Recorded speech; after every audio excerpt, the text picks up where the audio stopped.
Bismillahirrahmanirrahim. Assalamu alaikum students. Welcome to SSS Educational Channel. Today we are going to study the present perfect tense.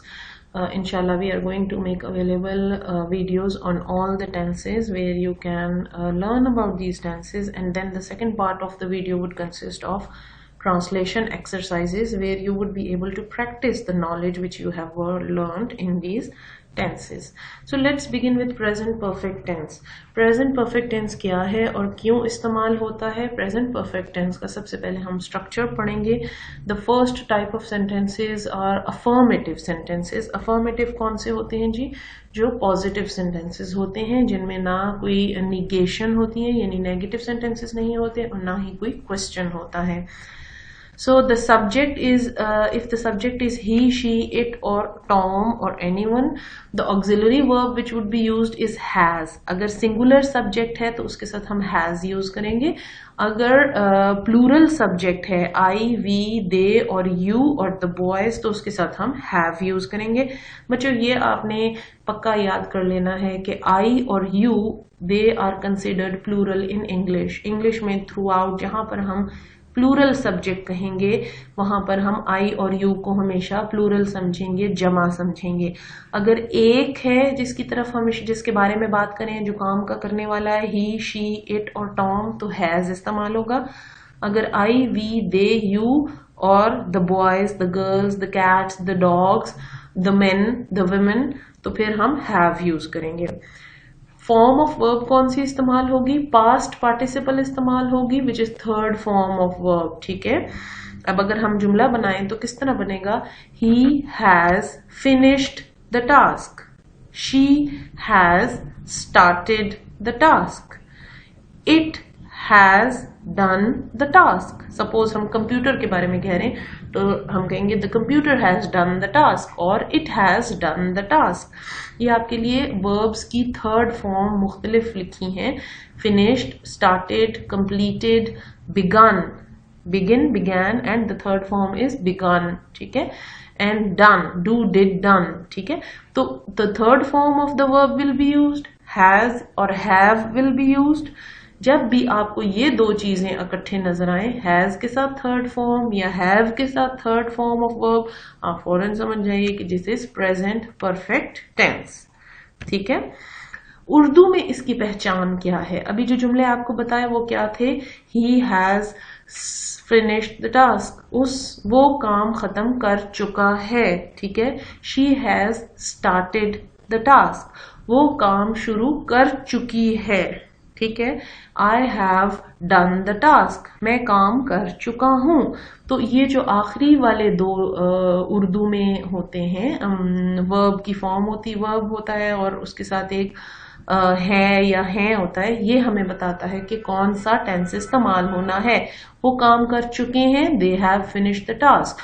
वो काम खत्म कर चुके हैं, they have done the task. ठीक है, लिया है, ली है, दिया है, दी है, गया है. He has gone to his home, उसने मुझे तोहफा दिया है. He has given me a gift, she has given me a book. दी है, given is the third form तो हम थर्ड फॉर्म इस्तेमाल करेंगे. और हैज और हैव डिपेंड करेगा कि सिंगुलर सब्जेक्ट है या प्लूरल सब्जेक्ट है, उसकी बेसिस पर हम हैज या हैव को चूज करेंगे. अच्छा जी, अब the second structure is negative. अभी आपने अफर्मेटिव स्ट्रक्चर पढ़ा. नेगेटिव में हम क्या करते हैं कि हम हैज के फौरन बाद नॉट लगा देते हैं, हैव के फौरन बाद नॉट लगा देते हैं. जगह आपने याद रखनी है कि नॉट हमेशा ऑक्सिलरी वर्ब के साथ आता है. ऑक्सिलरी वर्ब कौन से होते हैं इस टेंस में? हैज और हैव.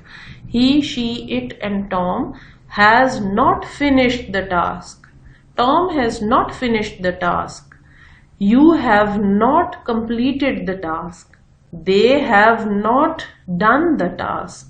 ठीक है, तो हैव के फौरन बाद अगर नॉट आ जाए तो वो नेगेटिव स्ट्रक्चर है और ये हमेशा ऑक्सिलरी के बाद ही आता है. नेगेटिव सेंटेंसेस की बात हो रही है, क्वेश्चन की बात नहीं हो रही है. क्वेश्चन का स्ट्रक्चर फर्क होगा, जब सवाल पूछा जाएगा तो उसका स्ट्रक्चर फर्क होगा. वो भी आपको मैं बताती हूँ कि क्वेश्चन में हम ऑक्सिलरी को पीछे ले जाते हैं, ये हमेशा रूल है, सारे टेंसेस में इसी तरह किया जाता है। या तो WH क्वेश्चंस हो, वो भी आगे आएंगे, आपको समझा देंगे, वेयर, व्हेन, व्हाट वाले। अगर वो वाले क्वेश्चंस नहीं हैं तो फिर यस नो क्वेश्चंस हैं, इनको हम यस नो क्वेश्चंस कहते हैं, जिनका आंसर यस में आए या नो में आए। Has he finished the task, क्या उसने काम खत्म, क्या वो काम खत्म कर चुका है या क्या उसने काम खत्म कर लिया है। अब अगर आप लॉजिकली सोचे तो इसका आंसर या यस हो सकता है या नो होगा। That is why they are called yes no questions. ठीक है। Have they finished the task, क्या उन्होंने काम खत्म कर लिया है। इसका आंसर भी yes they have finished the task होगा या no they have not finished the task. ठीक है।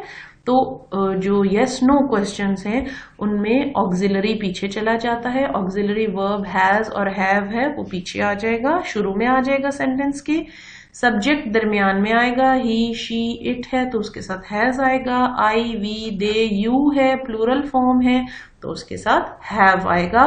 थर्ड फॉर्म ऑफ वर्ब उसी तरह आएगी, ऑब्जेक्ट आखिर में आएगा और आखिर में क्वेश्चन मार्क आएगा। ये अच्छी तरह आपने याद रखना है। WH क्वेश्चंस, जिस तरह अभी आपको मैंने बताया कि WH क्वेश्चंस का स्ट्रक्चर थोड़ा सा फर्क होता है। किस तरह से होगा? WH क्वेश्चंस का स्ट्रक्चर इस तरह होगा कि what has he finished, what has he finished, when have you finished the task, इस तरह भी हो सकता है। ठीक है। अगर हम कह रहे हैं व्हाट हैज ही फिनिश्ड, हमें यहां जुमला खत्म करना पड़ेगा क्योंकि जाहिर है टास्क की बात हो रही है, क्वेश्चन में टास्क नहीं आएगा। लेकिन अगर व्हेन है तो when have you finished the task. ठीक है। When have you finished the task, when have they finished the task, where have they finished the task, how have they finished the task. तो WH words कौन से होते हैं? What, when, where, why और इनके अलावा हाउ। ठीक है। What, when, where, why, which and how, ये WH क्वेश्चंस होते हैं। हाउ में अगरचे WH नहीं आता लेकिन उसको भी हम WH क्वेश्चंस में ही डालते हैं क्योंकि उसके ऊपर भी सारे वही रूल्स अप्लाई होते हैं। How have they finished the task, उन्होंने काम कैसे खत्म कर लिया। ठीक है। रूल इसमें वही रहेगा, शुरू में WH वर्ड आ जाएगा और फिर has he finished the task. जिस तरह से अगर आप नोट करें तो पिछली स्लाइड में बिल्कुल यही स्ट्रक्चर था। Have they finished the task, how have they finished the task, how has she finished the task. ठीक है। तो सिर्फ हमने ये किया कि जो इंट्रोगेटिव सेंटेंस था उसके शुरू में हमने WH क्वेश्चन, WH वर्ड लगा दिया तो हमारा प्रेजेंट परफेक्ट टेंस का WH क्वेश्चन बन गया। अब इसको WH क्वेश्चंस क्यों कहते हैं, इनको यस और नो क्वेश्चन क्यों नहीं कहते? थोड़ा सा अगर आप सोचो तो इसका आंसर यस और नो में नहीं होता। व्हाट हैज शी फिनिश्ड, अब इसका आंसर मैं यस और नो में नहीं दे सकती, इसका आंसर मुझे देना है she has finished the task, she has finished reading the book, she has finished cleaning the room. ठीक है। हमें कोई बताना पड़ता है कि क्या उसने खत्म कर लिया, उसमें हम यस और नो में खाली आंसर नहीं दे सकते। When have they finished the task, they have finished the task at 9 o'clock in the morning. इसका आंसर भी मैं यस और नो में नहीं दे सकती और इसके आंसर में हमें तफसील बतानी पड़ती है। That is why they are called WH questions. कुछ टाइम एक्सप्रेशंस इस्तेमाल होती हैं, इनको हम सिग्नल वर्ड्स भी कहते हैं। ये सब टेंसेज में आपको साथ साथ मैं बताऊंगी। सिग्नल वर्ड्स और टाइम एक्सप्रेशंस को पहचानना क्यों जरूरी है, क्योंकि हमें टेंसेज में इन्हीं सिग्नल वर्ड्स से और टाइम एक्सप्रेशंस से पता चलता है कि ये कौन सा टेस्ट है, कौन सा टेंस है। सिंस और फॉर इस्तेमाल होता है to show the continuity of the action. हर एक के बताने के बाद मैं आपको एक जुमला भी उसके बारे में बता दूंगी। She has finished the task since 9 o'clock, वो सुबह से काम खत्म कर चुकी है। ठीक है। सुबह ही उसने खत्म कर लिया था। दे have not finished the task yet, उन्होंने अभी काम खत्म नहीं किया है, वो अभी काम खत्म नहीं कर चुके हैं। They have just finished the task, उन्होंने अभी अभी काम खत्म किया है। They have already finished the task, वो पहले ही काम खत्म कर चुके हैं। ठीक है। तो ये सब आपके टाइम एक्सप्रेशंस हैं जो कि आपके इस प्रेजेंट परफेक्ट टेंस में इस्तेमाल होते हैं और आपको ये हेल्प करते हैं कि ये कौन सा टेंस है, इसको पहचानने में आपकी मदद करते हैं। अच्छा जी, कुछ थोड़ा सा इसके यूसेज के बारे में कि किन किन सूरतों में ये इस्तेमाल होता है। It is used to describe unfinished actions that started in the past and continue in the present. उन कामों के लिए इस्तेमाल होता है जो शायद अभी खत्म नहीं हुए हैं, पास्ट में शुरू किए गए थे और अभी भी चल रहे हैं। For example, I have known Kamran since 1994। मैं कामरान को 1994 से जानता हूं। एंड आई स्टिल डू, इसका मतलब है कि मैं अभी भी जानता हूं। ठीक है, ऐसा नहीं हुआ अगर किसी के बारे में आप बात करें कि जी आप इनको कब से जानते हैं, तो I have known him since 1994, मैं पिछले बहुत 20 सालों से उसको जानता हूं और अभी भी जानता हूं। ठीक है, ये मतलब है इसका कि कंटिन्यूज इन द प्रेजेंट, ये कंटिन्यू है अभी भी। She has lived in London for 3 years, इसका मतलब है कि वो लंदन में 3 सालों से रह रही है और अभी भी वहीं ही रहती है। जब हमने ये मफहूम देना हो, they have lived in Pakistan for 10 years, ठीक है, और and they still live there, तो फिर हम ये वाला टेंस इस्तेमाल करते हैं कि अभी भी वो वहीं पर रहते हैं। दूसरा यूसेज है, it is used to describe a finish action with a result in the present. बाज दफा ऐसी सूरतों में इस्तेमाल होता है कि हम उसका ऐसा कोई काम कहना चाह रहे हैं जिसका नतीजा भी हम साथ ही डिस्कस कर रहे हैं। मिसाल के तौर पर, she has hurt her leg.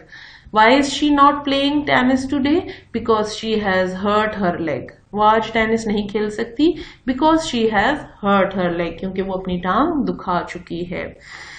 Okay, they will be late today. Why they will be late today? Because they have missed the bus. क्योंकि वो बस मिस कर चुके हैं। तो ये they have missed the bus नतीजा है, किस बात वजह है, और they will be late ये उसका नतीजा है।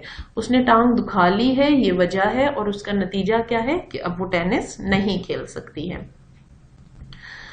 The third usage is, it is used to describe an action that happened at an indefinite time in the past. For example, I have seen that film before.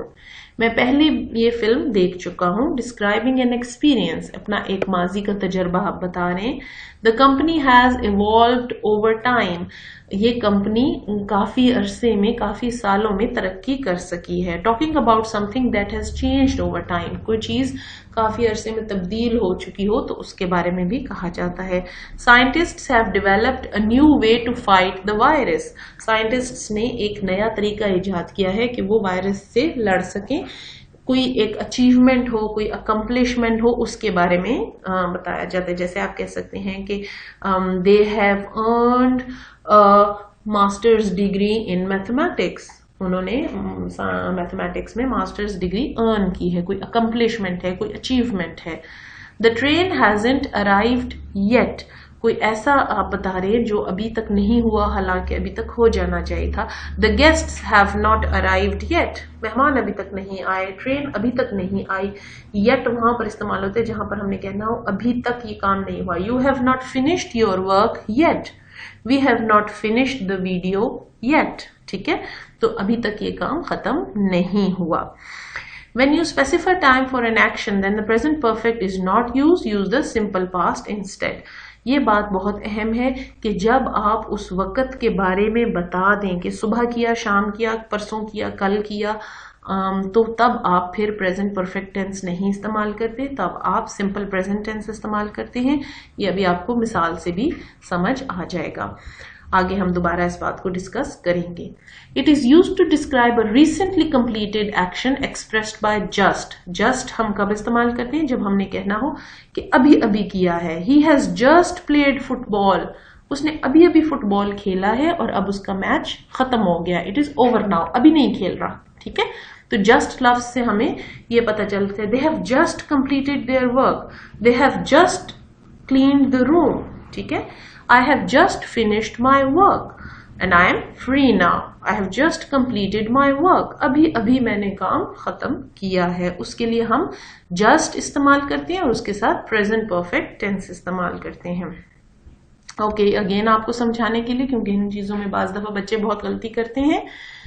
Just is used for recently completed actions, comes between have, has and the past participle।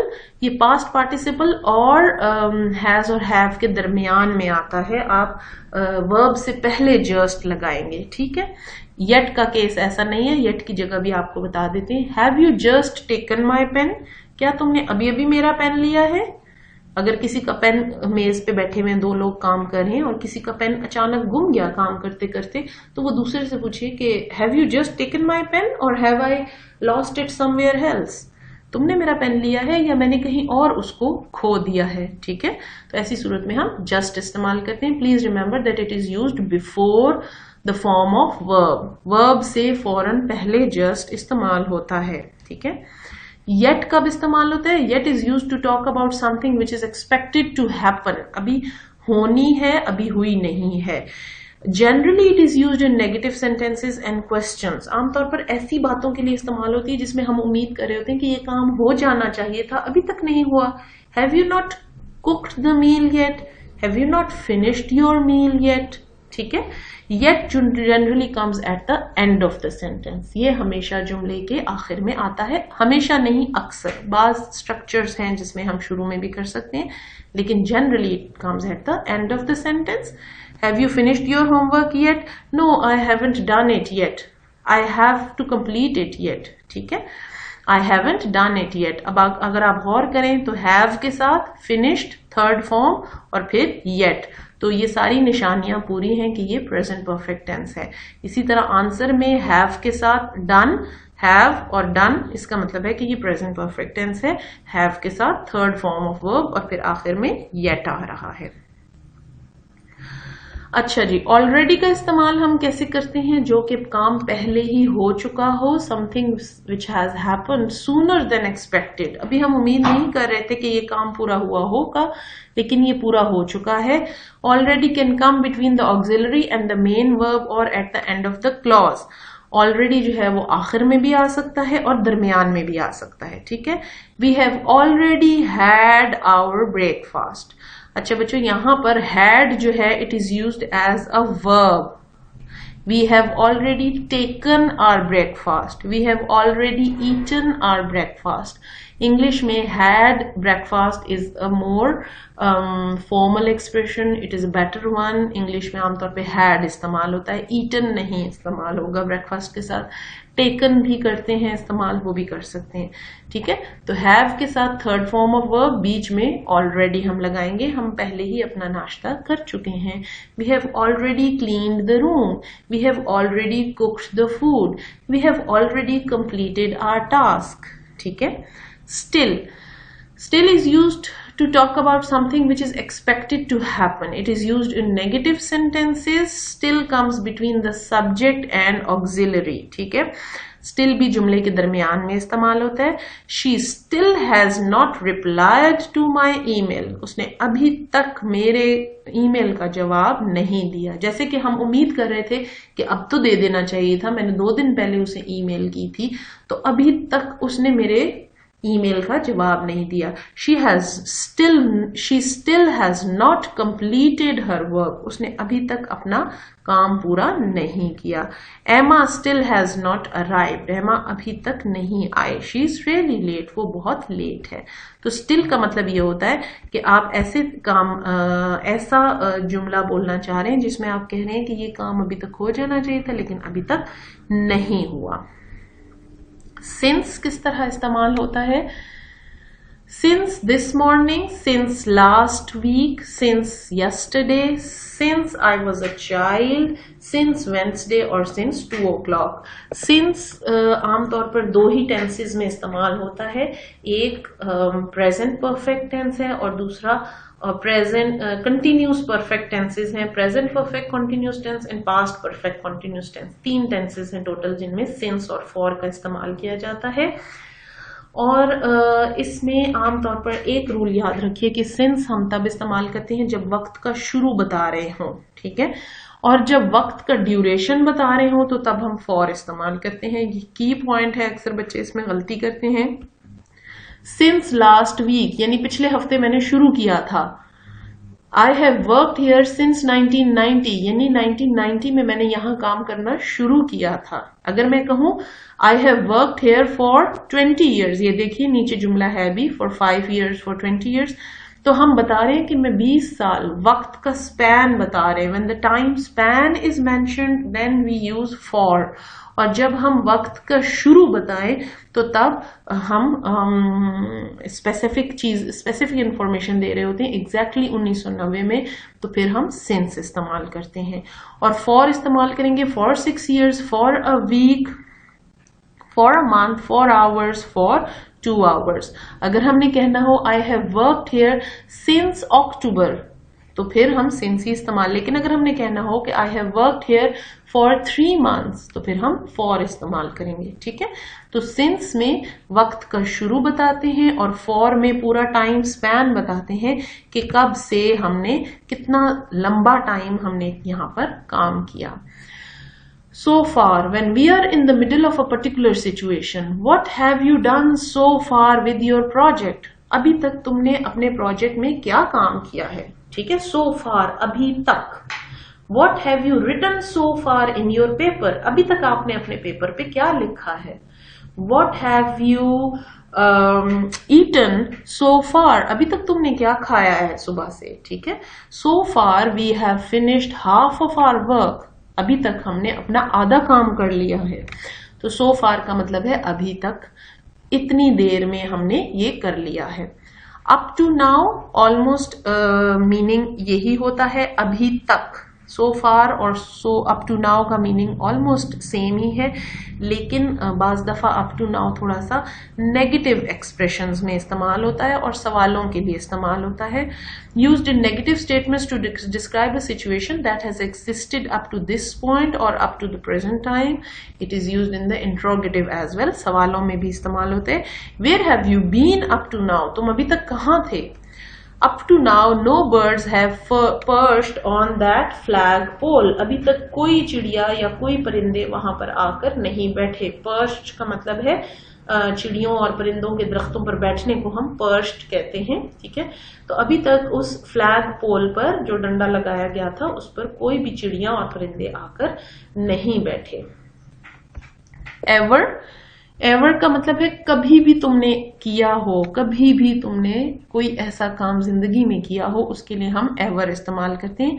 It is used to ask about someone's experience, questions about someone's experience, and it is always used in questions. Have your friends ever helped you?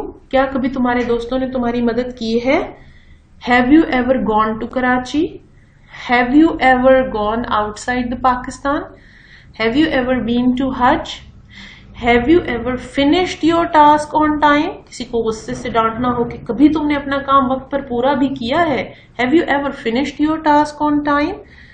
या अगर कोई बहुत ही punctual हो तो उनको हम कह सकते हैं Have you ever been late? क्या कभी ऐसा हुआ है कि आप लेट भी हुए हैं? ठीक है, तो एवर इस्तेमाल होता है कभी भी आपने जिंदगी में कोई काम किया हो उसको उसके बारे में बात करने के लिए। नेवर इसी के ऑपोजिट है।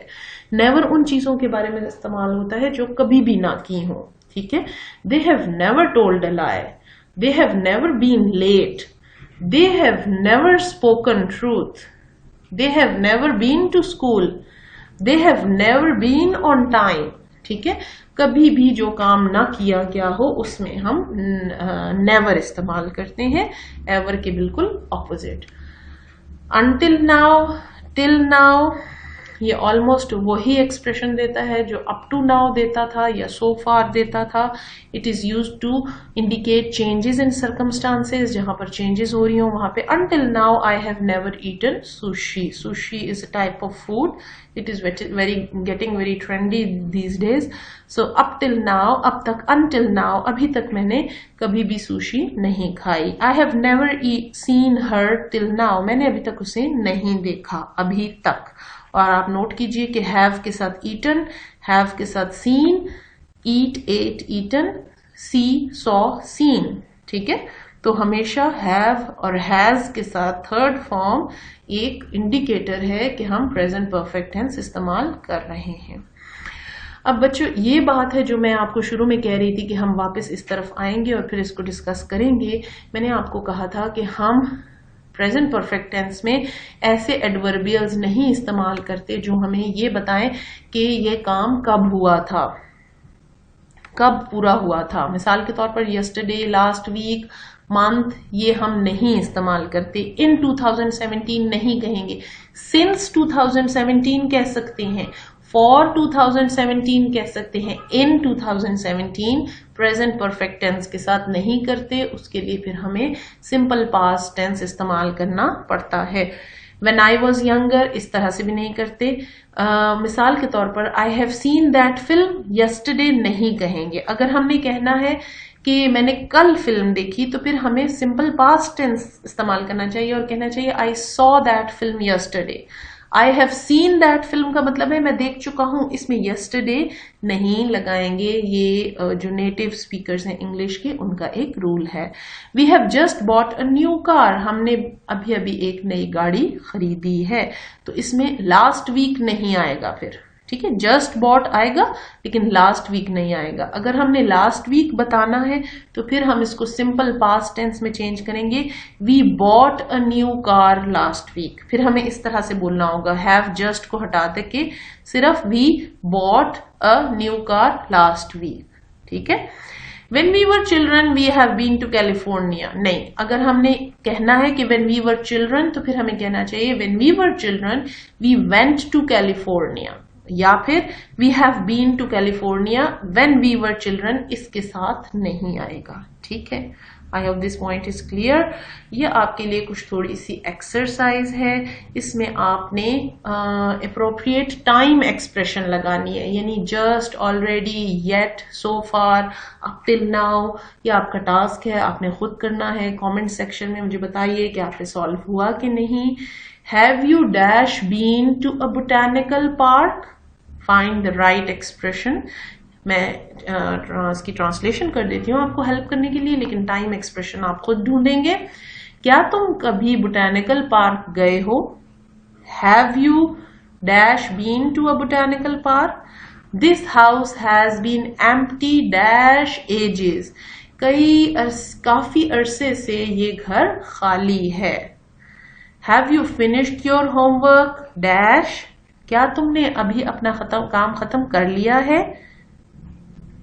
No dash I have only done my history, नहीं, अभी तक तो मैंने सिर्फ अपना हिस्ट्री का काम खत्म किया है। I have dash spent my salary, मैं अपनी सैलरी पहले ही खत्म कर चुका हूँ, खर्च कर चुका हूँ। मैं अपनी सैलरी पहले ही खर्च कर चुका हूँ। अगर आप ट्रांसलेशन को गौर से सुने तो मैंने ट्रांसलेशन में आपको हिंट देने की कोशिश की है कि यहाँ पर कौन सा टाइम एक्सप्रेशन आना चाहिए। एक दफा दोबारा सुन लें ताकि आपको टाइम एक्सप्रेशन ढूंढने में मुश्किल ना हो।